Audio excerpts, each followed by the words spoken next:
All right, welcome to the Jazz Society of Santa Cruz County's Jazz Chat.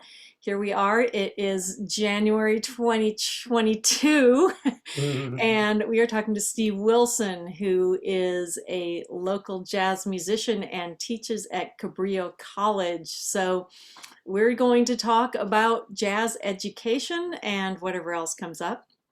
Welcome, Steve. Hi, thanks for asking me, Suki. I appreciate it.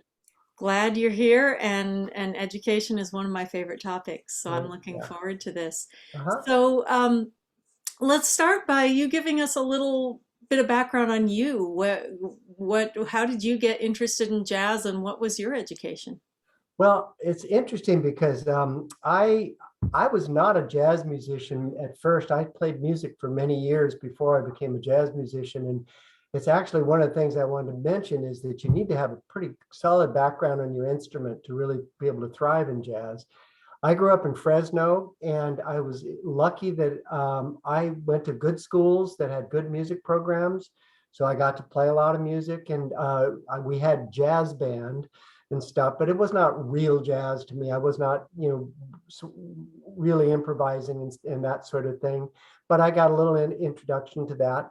But I also played in rock bands, professionally and so forth. And then I moved to Santa Cruz in 1973 and was immediately inducted into the Santa Cruz Symphony and played with them. And then I got in about the same time, got inducted into the jazz band at Cabrillo College also. And I had been I knew about Cabrillo College because if I would go to jazz festivals with the group in Fresno, they would always beat us. Cabrillo would always, beat us. And so I said, wow, those guys are pretty good. So I ended up with Lyle Cruz at Cabrillo College in 1973, and sort of the rest is history. That's sort of where begin to think that I started to become a jazz musician. And then when Ray Brown was hired in 1975-ish, I was there when he was hired and was in his first advanced improv class, and learned a lot from him and Lyle, and also from Randy Masters and so forth at UCSC. And I just started to become more of a jazz musician at that point, and that's when I really got into improvising and that so forth. And the other thing that I think is very important is that back then, in the 70s and 80s in Santa Cruz, I think it was a kind of a golden age where there was lots of places to play. Not, way more than there are right now. I mean, on any given night, you could go out and sit in 3 or 4 places till like 1 o'clock and 2 o'clock in the morning. And that's where I learned a lot, not just I learned a lot from Ray and Lyle and Randy Masters and so forth, but I learned a lot by going out and just playing. And so that's really kind of how I became a jazz musician. And then in 1978, Lyle hired me to be a part-time instructor at Cabrillo. I was 25 years old and have been there ever since. So that's kind of how I got into jazz education. And now I'm teaching 3 classes now. I'm semi-retired, but I'm doing 3 classes. Doing jazz improv, which we're bringing back, and jazz theory and jazz combos. So that's basically, I'm not running the department. We have, yeah. So that, just to get that out there, Naoki Taniguchi is running the jazz band. Michael Strunk is running the Latin ensemble. Walt Trinidad is still doing the online music appreciation or jazz appreciation. But I'm doing 3 jazz classes, and we start tomorrow. And Uh-huh. I'm really looking forward to it. So if anybody's looking for some classes, we got them open. Yeah. That's great. So, you mentioned when we were chatting earlier that you're sitting next to the historic Wilson family piano. Hmm. Um, what effect do you think that music in the home has on children's eventual educate music education? Yeah, it's kind of interesting because personally, um, it's funny that my mother was a good musician, but she was classically trained singer. and she sang in church choir and sang, the solos on the Messiah and all that kind of stuff. And she was a pretty good piano player. And my sister was a pretty good piano player. My dad was one of the most unmusical people I know, so I ever met. So for some reason, I don't know exactly why. I didn't have a lot of influence as a child, and I found it in school and in bands and so forth. And again, the time I was growing up was a very fertile time musically. The late, early 70s and so forth. And so I kind of got into. I mean, I was playing, in professional bands, when I could pay for my, pay my rent with a gig, that was paying as much as gigs these days. I'm getting a little off the subject, but just that I didn't have, it wasn't in my house, but in my house, both of my daughters have definitely had it, my grandchildren as well. And I think it's absolutely critical, to have it available to them. Hmm. And I was, just working with a young man the other day who I was talking to his father, and he was saying how, they just made sure that it was, I won't, bring up names necessarily, but, great young player who I got to talk to his father, and I realized how much that kid was benefiting from, having the support of the father. It's just, it's very important. It's very Hmm. important. Yeah, and you mentioned in schools also, and that's something that is always a struggle in modern day California is the funding for Yeah, music education. So yeah. it's just important to recognize how much a lot of the foundations can be set when Yeah, people are young, even if they don't at first think that they're going to be professional or even yes, lifetime musicians. right, So. right.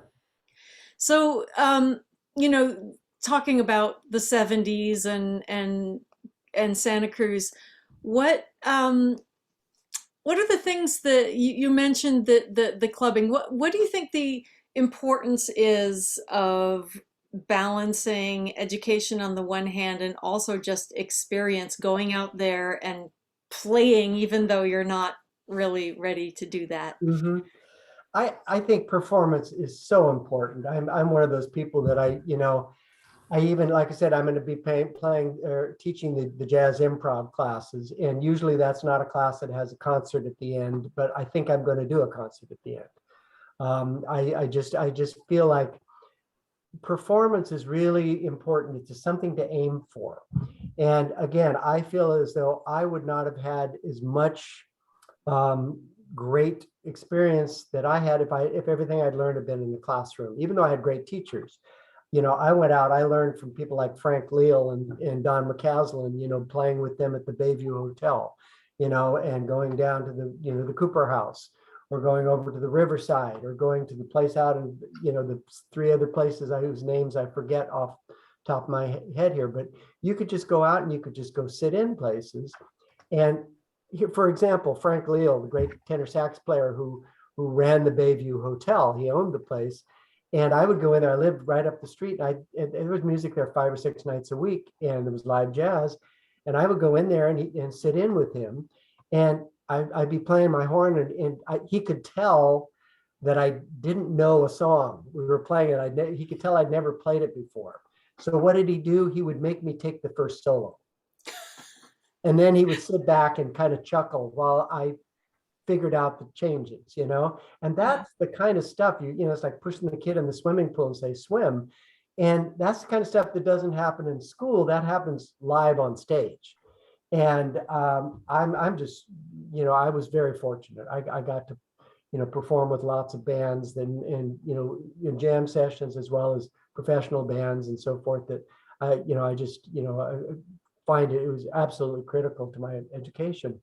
And it troubles me that young people today don't have as many options, which is one of the things I think is great about the Santa Cruz Jazz Society, providing the jam sessions, mhm. and then these things too, in lieu of the jam sessions, is that, putting it out there. And just like I said, I hope that when people, when things do loosen up more, that people will get out and do the jam sessions, because that's critical. Yeah, and it's, a couple of things you said really hit me. One was the value of going out and playing even though you're not you know, a lot of times people think you shouldn't play in public unless you're, you know, professional quality or close to it. And Mhm. it's like, no, you can't get there if you Yeah, don't yeah, go and play it, especially playing in front of strangers. yeah, exactly. Yeah. No, yeah, that's kind of, yeah, exactly. You have to do it early on, and then that means the audience has to have some patience too, which is why if we're listening to people, we're out there, and we tend to do that at school. We go to a school concert and we clap, even though the kids don't play that well, but they play better than they did last semester and so forth. But I think sometimes we need to give people a little bit more in professionals also. Is that if Mhm. somebody's out on stage for the first time, or early in their career, give them the benefit and encourage them. Because it takes a lot of guts to do it. Mhm. But that's how you get good. Mhm. Absolutely. Yeah. How do you think it has affected people that, I mean, people just aren't going to hear, when I say live music, I really mean Mhm. live music, like music where all the people on stage are actually playing an instrument and Yeah. nobody's Yeah. Oh pressing a yeah. button. Yeah. I know what Um, you mean. Yeah. because Mhm. a lot of young people are going out and listening to live performances, Yep. which Yep. are not necessarily the Yep. same thing that you know we're talking about here. What do you think the effect of that is on them I as think musicians? I think it's been terrible, and I hope we can. We're starting to get out of it. For me, the first year of the pandemic, that was one of the hardest things for me, is because I was doing maybe one gig a week average. Different things. I'm playing lots of different bands and orchestras and various things, and I always would have something to every week have a gig to look forward to, even if it wasn't a big deal. And sometimes it was a big thing, and sometimes it was just something fun. And during that first year, there was nothing. It was rough. And now that we've been doing some things, I've been playing, a little bit, not as much, but I had a few gigs in December and a couple things here in January and there, and been playing with the Kitchenettes up in Davenport, and that's been fun. And just kind of looking forward to things. And I feel better, but I'm looking for when it gets even better. And I'm really hoping that this Omicron thing kind of peters out, and maybe going into the springtime, that things will start to open up Hmm. more, because it's important. Yeah. It's important for musicians, and it's important for people. There's only two kinds of music. People talk about, I know Duke Ellington or somebody said there's good music and bad music. That's not what I mean. What I mean, live music and recorded music. Those are the two. There's live music and there's recorded music. And live music needs to be supported, and it needs to be experienced, and we need to do it. Hmm. And when it does start to happen more, we need to get out there and support people, and we need to pay those cover charges, and we need to do whatever it takes. And so anyway, I'm hoping we'll get more going, but I'm glad at least some things are happening. Hmm. um It's I sort was of, supposed Yeah, go yeah. ahead. So I was going to say, it's just sort of shocking to hear what you said about how much jazz there was in the community, even pre-pandemic. There was just like, Yeah, compared to that, almost nothing. I know yeah. that one person told me that when he was talking to a venue owner about his band, he said the word jazz, and the person just turned around and walked away. Like, like they didn't even say, "Oh, we don't want jazz." They were just like, "Oh," and they just walked Yeah, yeah. And it's not to say that jazz, I mean, when people say, oh, jazz is dead. No, it is not. It is not. um, there's lots, I mean, if jazz were dead, we would not have the Monterey Jazz Festival, Cumbia Jazz Center, the Santa Cruz Jazz Festival, Santa Cruz Jazz Society, Cabrillo College, all of these things right on at our fingertips here. We wouldn't have all that if jazz were dead. But unfortunately, it does not appeal to a certain part of the commercial music industry, of people willing to go out and pay money for it. So and I don't blame a club owner who doesn't, who is not going to see his or her to be able to pay for something. You know what I mean? So they've done a calculation there, away. and I think it's up to the audience more. I think we as audiences, we need to get out there, and go to live performances, as I said. Yeah. And if that happens, then more club owners would say, oh, okay, I can afford this. Yeah. So yeah. Yeah, yeah. I know that you brought a schematic of Yeah, jazz education that you showed me earlier. Do you want to talk a little bit about the sure. two sides of it? Because Yeah, we do have two sides, two especially with jazz, two different ways that people need to be educated. yeah. Well, I was, when you mentioned the idea of talking about jazz education, it kind of really, opened me up and made me start thinking. And I kind of divided it into two things here. It's like, if you think about it, jazz education will help people become better consumers and better creators. And on the one side, when I talk about being a consumer, I'm talking about what's often called jazz appreciation. And we have as I said, an online jazz appreciation class at Cabrillo that Wally Trinidad teaches. And then listening to jazz, listening to recordings, live and recordings. And then finally learning about jazz history, all these things so that, about, traditional jazz and swing and, bebop and hard bop and, cool jazz and free jazz and fusion and all these different things. So this is all about just kind of becoming more of a, like I said, a consumer or somebody who understands the music and can appreciate it. Now, the other is when we talk about being a creator. And this is where another part where jazz education comes in. How to help people become better composers, how to help people become better players and singers. And then finally, in the case of jazz, which is more than any other, to become improvisers. So I just thought, those are some things we could talk about. And if you want to, I can move on that direction or just pick up on one of those. I don't know what you would like to do. Well, it seems like we did the whole idea of educating the audience. Part of what's happened, especially now, is that people are seeking out music that they know, and then Mhm. the music that is they're referred to by their devices Yeah, that they're told, well, you might like this too. And yeah, every once in a while that gets someone to jazz. sure. Like if they listen to Nora Jones, Mhm. they that might get them, they listen to one of her pop albums, that might get them to something that's more jazz. And then, Sure. Yeah. but for the most part, most people are really not going to know what you're talking about when you talk about jazz because they need to be educated, and so that like you said, that part of that is supporting jazz in the community, and Mhm. also we do have some jazz shows on our local radio. I'll get a little Yeah, plug for yeah, K yeah. Squid here.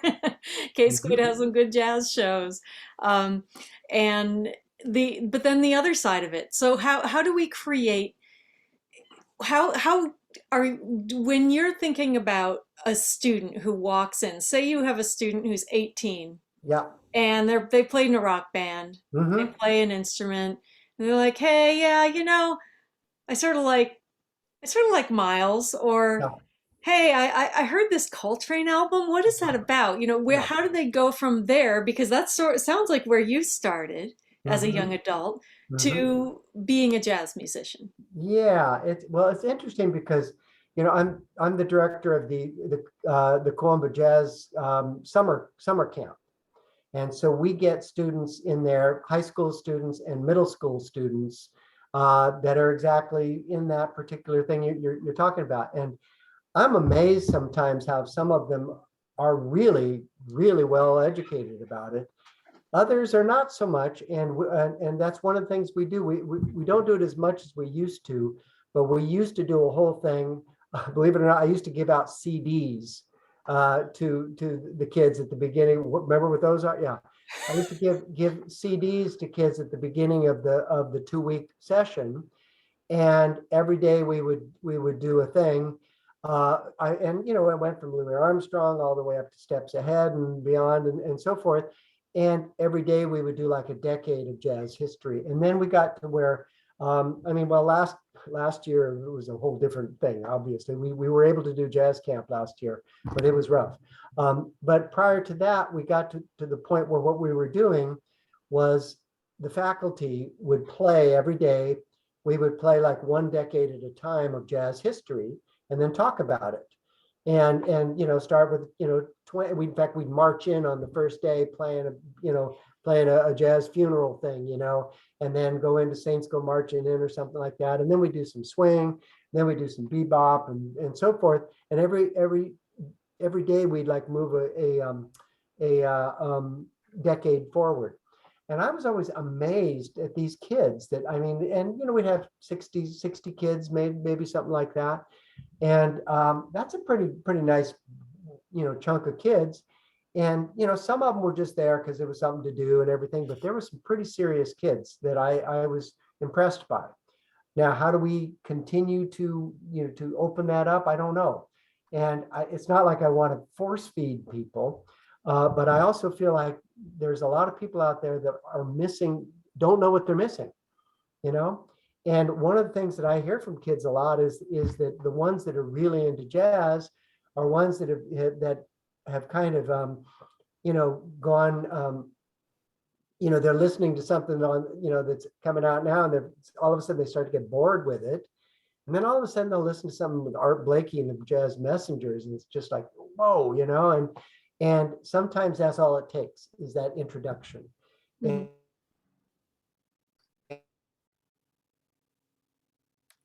Some of the, Miles Davis, cases, but, I like the hard bop stuff, as far as, that's how I got into jazz. Mm-hmm. Was, the hard bop, Blakey and Horace Silver and that kind of stuff just really got me, so yeah.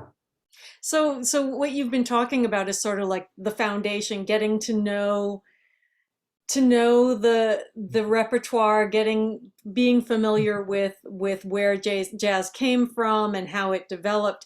So say you've got someone who's gone past that point. Maybe they still, I mean, most of us have some era or style that we really gravitate to, but there's some basic fundamental stuff.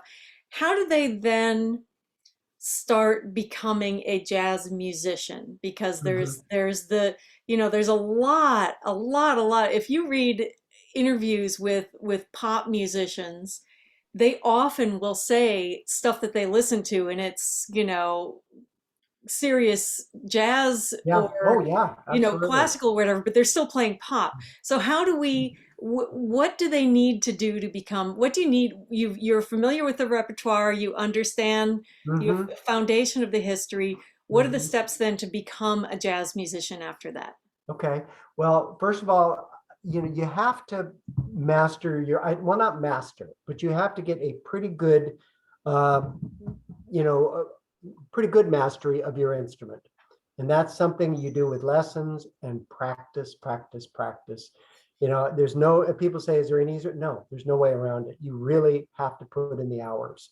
And a little offset, I can't, how many times I've been in front of, like, I used to direct the Cuomba Honor Band, and people go, oh, those kids are so talented.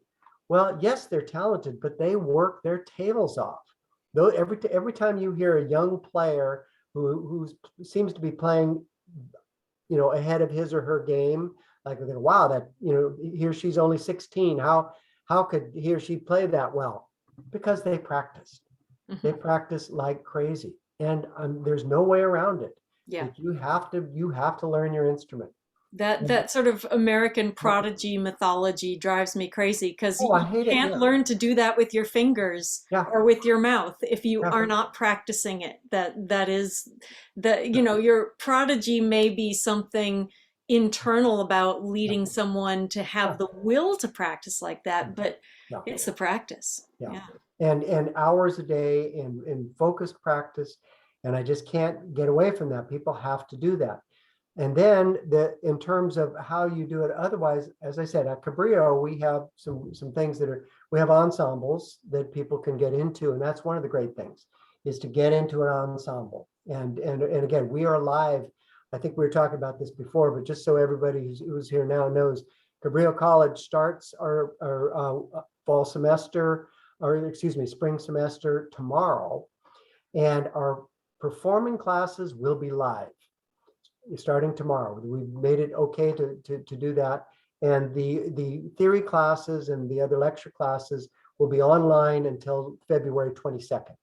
So for example, I'm teaching jazz combos live.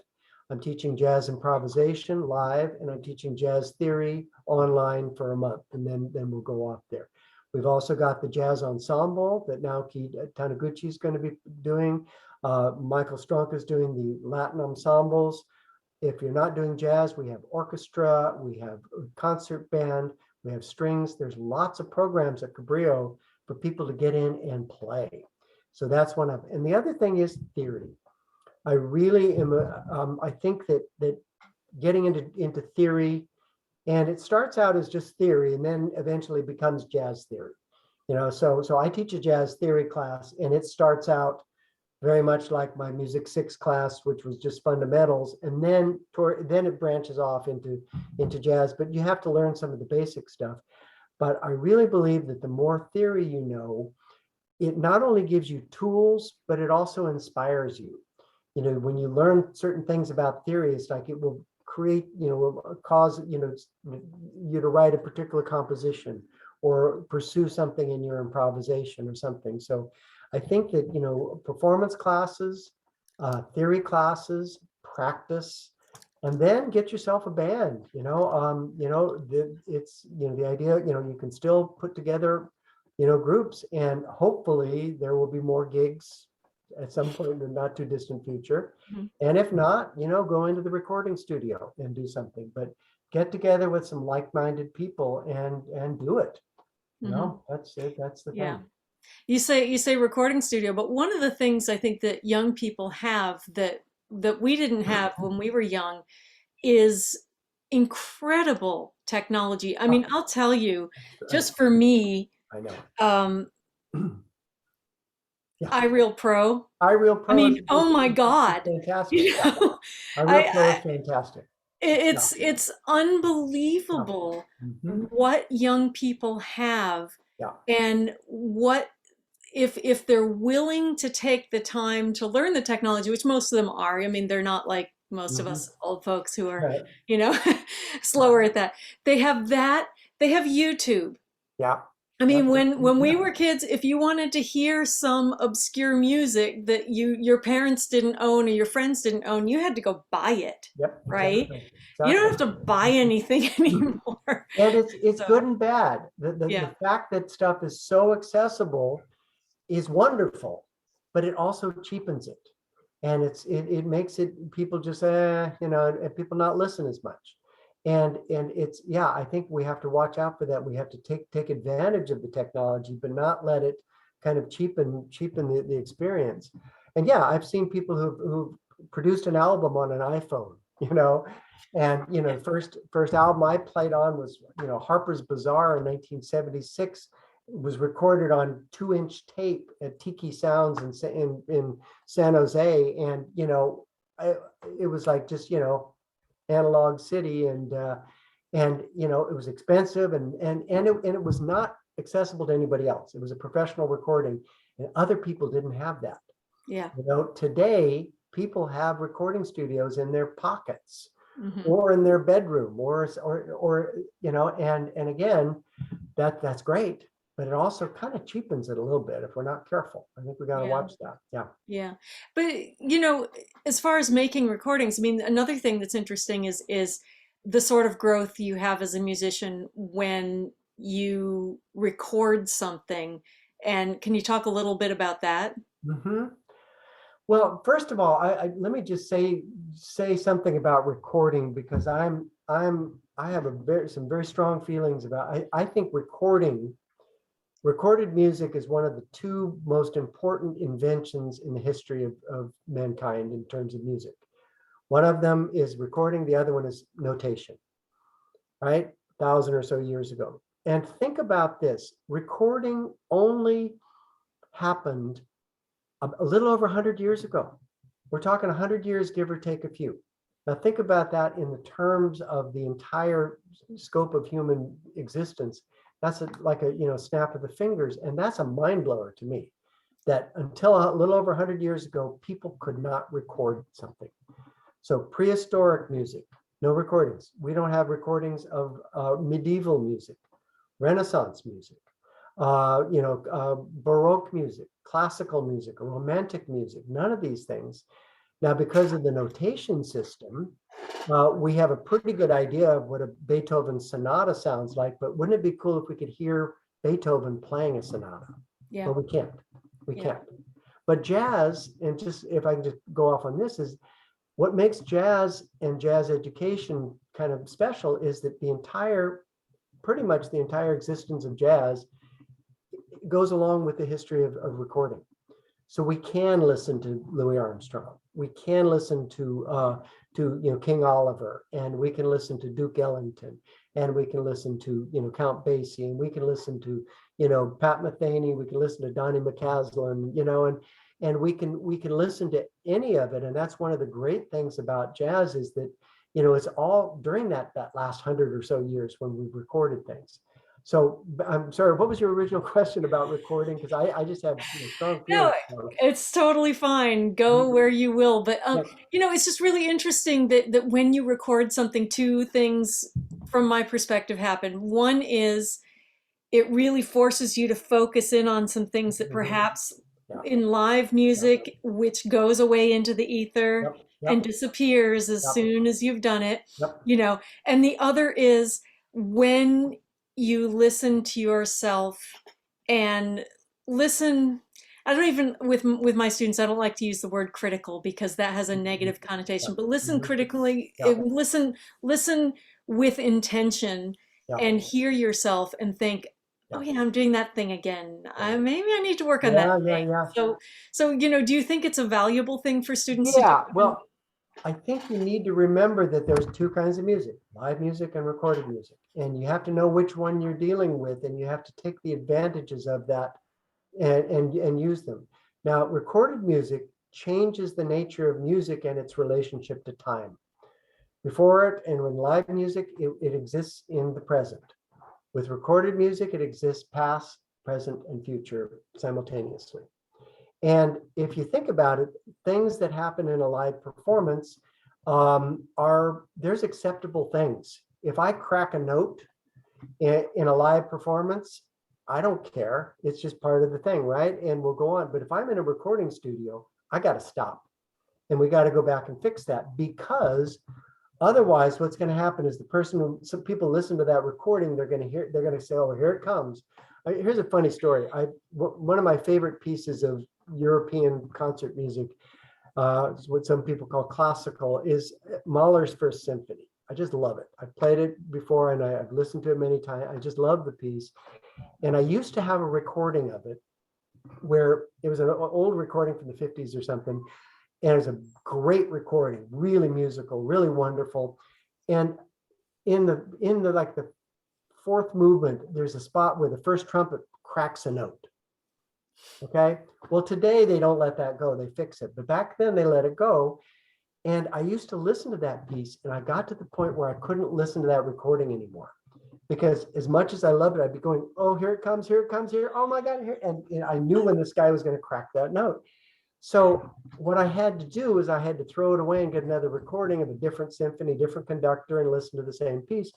Because now if I'd been at a live performance of that, I would have loved it. I wouldn't have cared about that crack, but recording changes the nature of it. So my suggestion is this: if you're in a live performance, milk it for all it's worth. The connection that you make with your audience, make that connection. And if you're in a recording studio, use that, what you can do in a recording studio, which is make everything perfect, right? And you got to do that because it's that past, present, future thing. So use the benefits of recording when you're recording, and use the benefits of live music when you don't. Because there are benefits to live music, as we all know, and that's what I missed for years, that feeling of the audience, of the connection you really get. I mean, it's like getting in front of your Joni Mitchell recording and saying, I love you, Joni. She doesn't sing any differently, it's just a recording, But in a live thing, the connection that the audience makes with the performer is critical. And so I would just say, be aware of which of the two things you're doing and use the advantages of that particular art form to your advantage. Mm-hmm. Yeah. So I want to open this up. I know specifically, I know that Kathy had a question for you, Mhm. and I want to open it up for questions from everybody. So you can type them in the chat, if you want to type it, or you can give me a wave. There's actually a raise hand. I don't know what happens when you raise your hand, but and I can call on you so we aren't talking on top of each other. But why don't we start with Kathy's question? Okay, thank you, Suki, and thanks, Steve. This is really an interesting topic, I think, for all of us, whether we are a jazz educator or Mhm. not. We are all recipients of jazz education, so it's a great topic. My question has to do with as you think about your students and their futures and what you are training them to do. Where does the question of what kind of a career Mhm. can a jazz musician expect to have in this day and age? Where Right. does that fit into your thinking as a Mhm. jazz educator and the way that you prepare your students? If Mhm. if jazz is not um, a really super open field for careers nowadays, and I'm certainly open to you saying that that's wrong, but that's my sense. Why are we training people to be jazz musicians? Well, a couple of things. First of all, there are some people I can just think of off the top of my head uh, that have come out of the programs that I have been involved with, and that's Cabrillo, Kawamba. Even I used to be in the uh, uh, youth symphony music camp and things like that, which is where I first, had Donnie McCaslin, a little tiny Donnie McCaslin was, I let him play in my band, even though he wasn't big enough.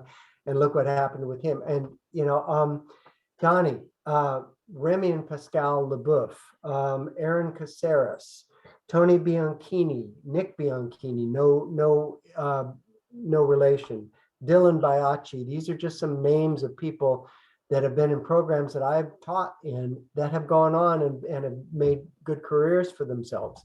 And there's others as well. So it does happen.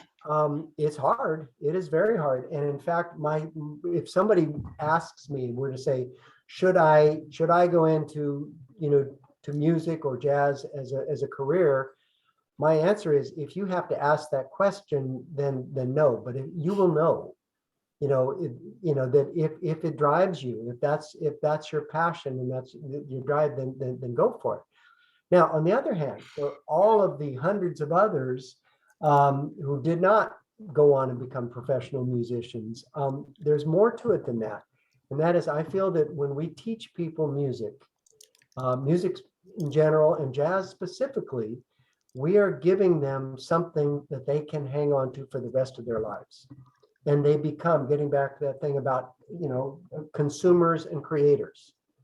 You know, you want to be a consumer of music all your life, or you want to be a creator as well. And so what happens is, let's say you're 50 years old, and let's say you work as a mechanic or a lawyer or something like that. You come home at night. What do? Well, you turn on the TV, you do something, whatever. I don't know, you go bowling or something like that. How about you come home and you play some jazz? How about you get together with some friends, you play some jazz? How about you write songs and you record those songs, and maybe you don't make a penny off of it, but guess what? You're a creator of music, and you have an advantage that people who are not creators of music don't have. And I see it all the time. The word amateur, a lot of times people use that, oh, what an amateur. It comes from the French word amour. It means to love. And there's nothing wrong with being an amateur. And in fact, sometimes I find professionals have lost that love. And I think that the best musicians I know are the ones that have the soul of the amateur and they've got professional chops, right?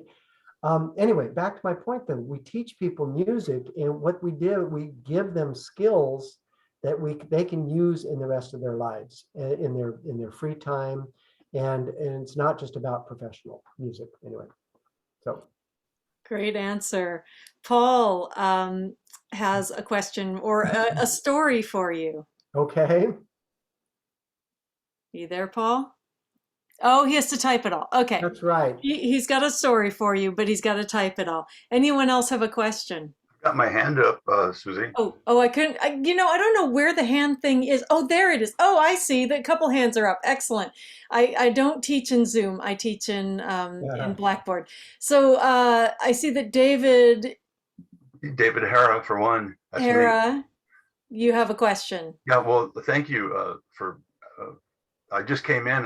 I come in as one of the audience members, and Mhm. I want to thank you, Steve, for putting on this opportunity to listen and hear. Good. So my skill is not in playing or anything, but it is in listening. Yeah. And my wife and I, went every Thursday night to Severino's and danced Yep. to Don McCaslin and Yep. Yep. way back and all, anyway. And of course we did that up until things got shut down. And Yep. of course, Don passed away Lost on. Yeah. not too long ago. So, but we would go to Kumbo whenever something was there of interest. We'd go to Bocce's cellar Yep. and just sit and listen and bask in the music and the jazz, and occasionally make a request for something. So that was quite a rich opportunity. In the past, we would go anywhere. I mean, we're from a little bit back in time, but we would go anywhere there was a big band to dance to, Yep. and just revel in that sort of thing. So keep it going. I love it. Appreciate what you're doing. Yeah. Thank you. Thank you for being. Appreciate all your teaching, Suki. So I yield. Thank you. All right, yield the you. floor. How about you, Rick? You have a question. Well, one thing I wanted to say was I'd never heard your backstory, Steve, and it's Oh, fascinating. thank you. And really, really glad to hear it. And I listened to Harper's Bazaar, Yeah. right? Okay. Yeah. Anyway, and yours mirrors mine a lot. Yep. I was a pop musician, and then at the time that I started, and I studied with Randy Masters Yep. and Lyle and a little bit with Ray, and then I got into world music, and I Right. completely left Right. jazz Right. until only about 12 years ago. And so then I've really been interested in it. Anyway, I've been an educator the whole time, and I've taught 3,500 people privately. And I'm fascinated by the decline in popularity of jazz and what's causing it.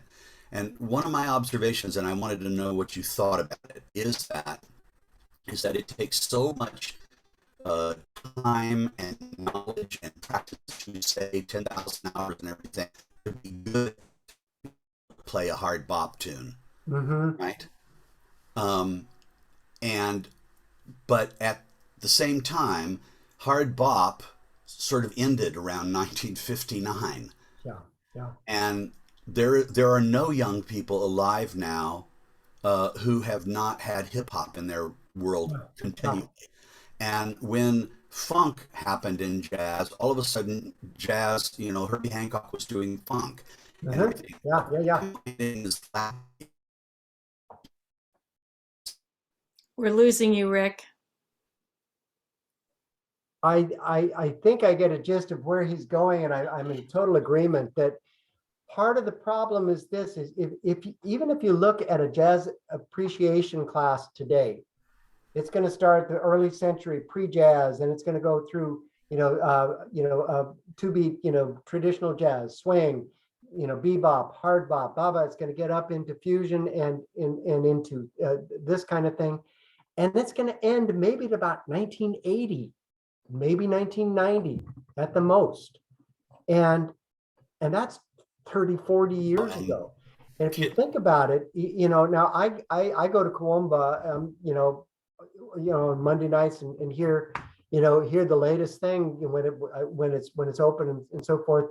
So I hear a lot of new jazz. Not everybody does. And what I notice is there's no single trend that you can point. It's not like in the 60s, when you can point to Herbie Hancock doing the jazz funk or the whatever, or the hard bop or all there's no name, because what everybody's doing is very different. And there's no like mainstream thing that people can get a grip on and deal with new jazz. In fact, if anything, it's the retro stuff that gets picked up on, or even the postmodern, which is the idea of taking a new tune and playing it in an old style. So what jazz does not have anything connecting directly to the present tense that people can grab onto. It's still out there, but it's kind of wiggly, and it's hard to get your hands around. And so it's hard to sell a particular product and say, hey, this is the latest thing in jazz, even though there's great stuff happening in jazz. So that's, yeah.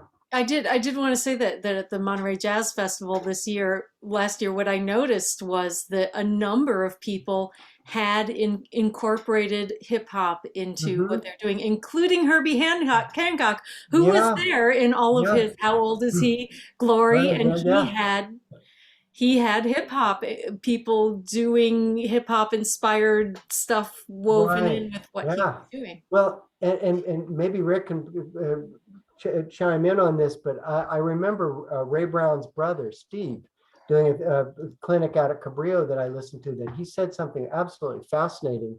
It was talking about how the really early jazz has that triplety feeling that comes from West African music, doo-ba-doo, that became swing. And then eventually, then you kind of lose that when you get the straight 16th note jazz, straight 16th note funk, excuse me, or most Latin music is straight eighth notes, and the swing kind of disappears. And then guess what? In the 80s, then hip hop comes along and it kind of swings. Am I right, Rick? That there's there's a little bit, it's almost like hip hop is more directly connected to that early stuff that from Africa than the more recent jazz styles. A lot of the tunes that I like to write I call them, hip hop feel or swinging 16th notes, and that kind of, or shuffle funk. So it's not straight 16s, but this sort of shuffly thing.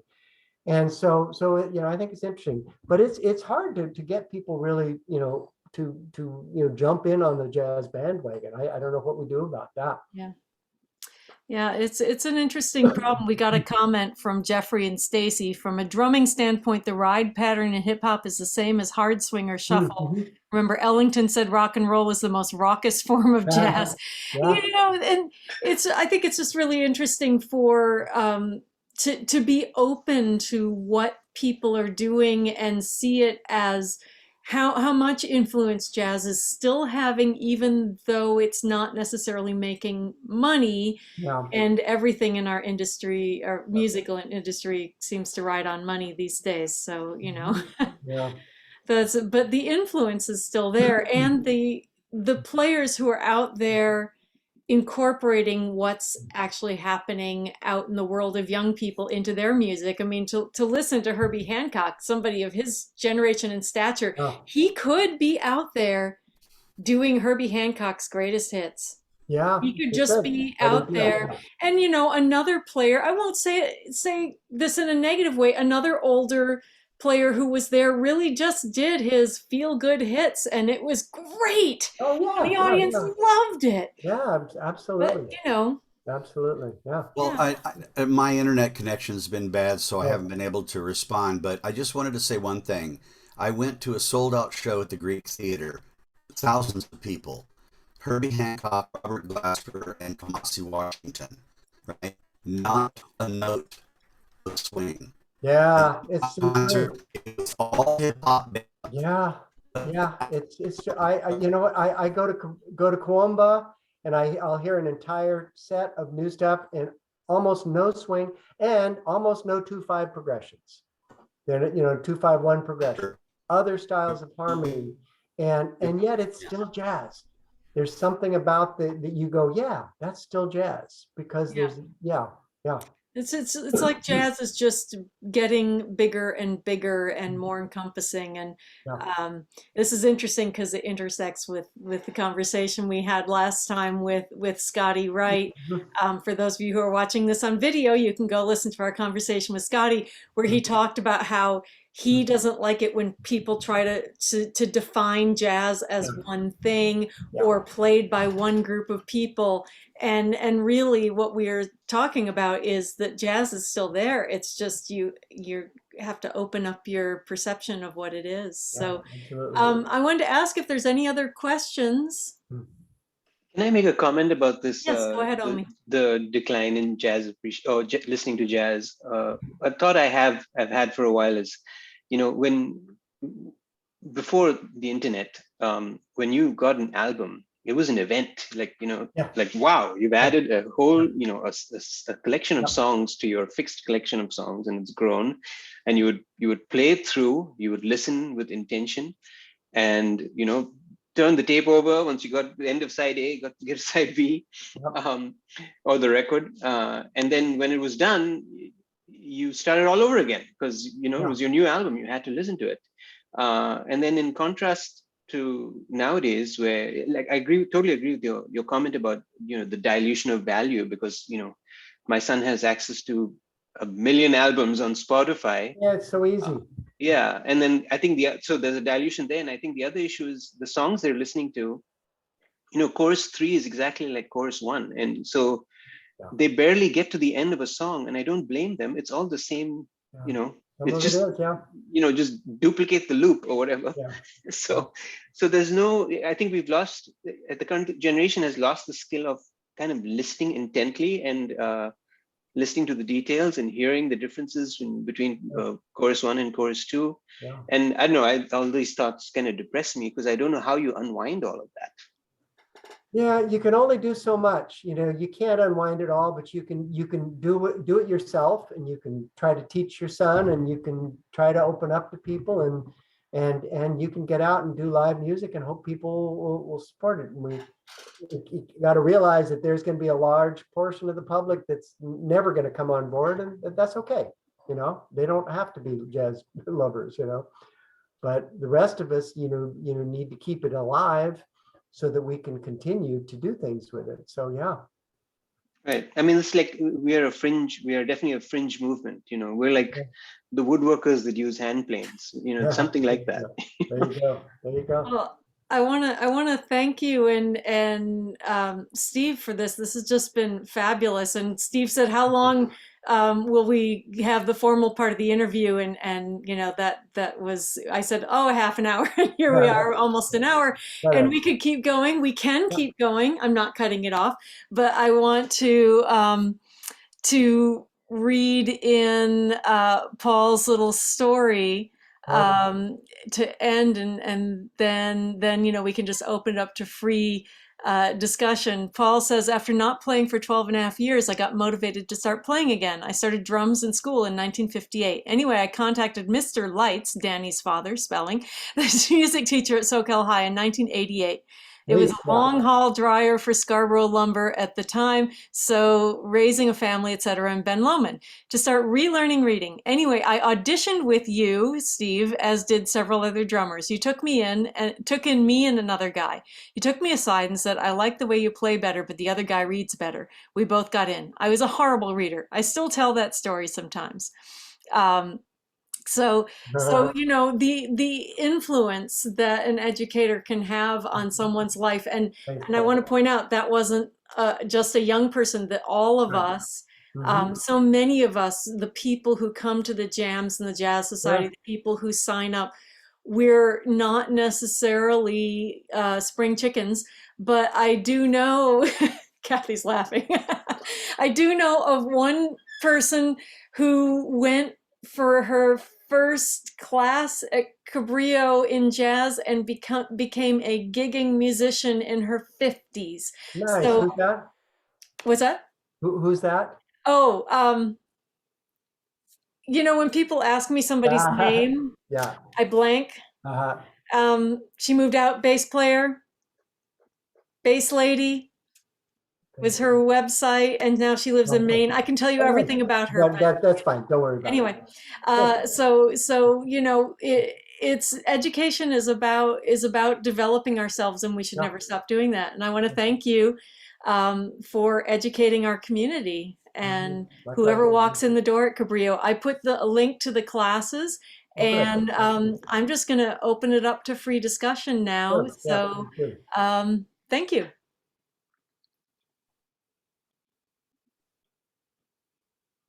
Anybody? Yeah, Steve, thanks for coming. And actually, I'll see you on Tuesday. I'm in the beginner improv class. Oh, good. What do you play? I play the guitar. Okay, good. Well, it'll be fun. I'm looking forward to it, and we'll see. Yeah, that should be fun. I'm so glad they're letting us do it live. So Yeah, I was curious about that. That's a relief to hear that no, we're going they to be doing put it live. Michael Strunk and John Gralty put up a fight last year to the administration, and they won.